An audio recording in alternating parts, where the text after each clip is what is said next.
Dr. Ende again discussing Dr. Epstein's recent article on hairline lowering.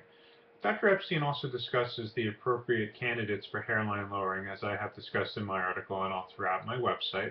I would agree in some ways with Dr. Epstein in regards to the type of patients that should undergo a procedure like this. Just as an example, Dr. Epstein mentions traction alopecia. This is certainly a great indication for it. You could also do hair transplants for these patients. Both give excellent results.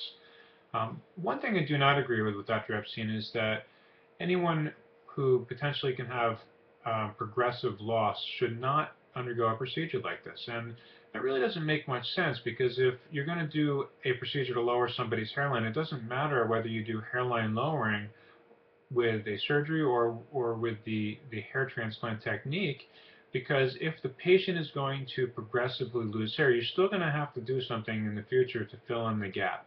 In other words, if you lower a patient's hairline and the hairline recedes 5, 10, 15 years from now, you could easily perform a follicular unit hair transplantation procedure by taking hair from the back of the head and moving it to the front to lower the hairline again.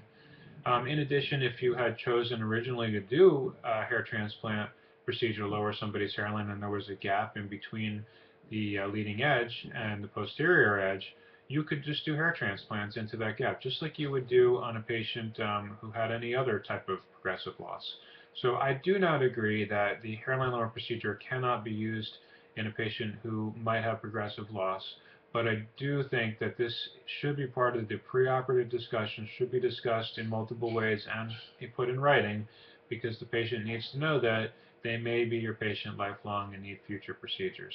However, I understand that patients want to look good and that a hairline lowering can do a tremendous amount for a patient's face, and if in the future they need another procedure to keep them that way, then so be it.